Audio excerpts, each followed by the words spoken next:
HarperCollins presents The Socialites by Caroline Lamond. Read by Elaine Claxton. Part 1. The Schoolgirl. Chapter 1. Roehampton, England, September 1922. The glove was white cotton, unblemished as a conscience after confession. The hand it encased belonged to Maureen's nanny, Nurse Ranger, who held on to her charge so tightly that it was painful. Bone crushing into tender flesh. The cruelty was intentional. This wasn't a gesture of reassurance or comfort, but one of control and spite. The pair stood in a residential street in the London suburb of Roehampton, the autumnal breeze stirring up dust and detritus that swirled around their ankles. Maureen swallowed, staring up at the sprawling mansion in front of her, its arched Gothic doors crisscrossed with steel bars and studded with metal bolts. Doors to keep the rest of the world out. Or the inhabitants in? Nurse Ranger rang the bell and they waited in silence. No one answered, and Maureen entertained a fleeting hope that her nanny might permit them to turn around and go home, as though taking the boat across the Irish Sea had been a mere caprice, not an unchangeable reality that was to shape the rest of her life. Maureen's mother hadn't been able to accompany her to England. Mary was, once again, absent from the family home, ill and convalescing. Maureen and her younger siblings had been told. Nor would her beloved father's poor health allow him to make the long journey in comfort. So Nurse Ranger had been tasked with bringing 11-year-old Maureen to her new school. A different country, a fresh start. Out of the frying pan and into the fire. Maureen's upbringing had been far from idyllic.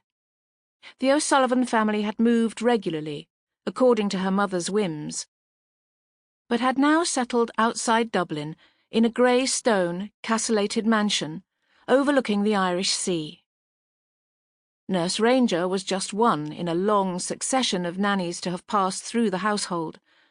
Some stole, some drank, some clashed with Mary O'Sullivan, but all were heartless and cruel once the grown-ups were out of sight, impressing upon Maureen that she was ugly, wicked, unlovable and unloved. The words repeated so often that Maureen took them for truth. She had dreamed about leaving home, had, in fact, run away a number of times as a child, returning to anger and punishment. But at least she'd been with her father and her siblings, for Maureen was the eldest of 5.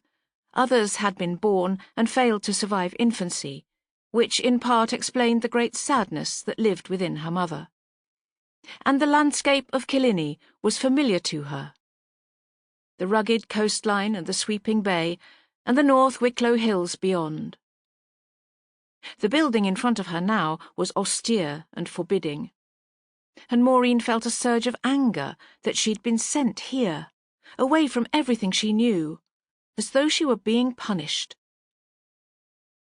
Her thoughts were interrupted as the heavy doors groaned open, rattling and clanging like a spectre in a Victorian melodrama, to reveal a young nun, who gestured that they should enter.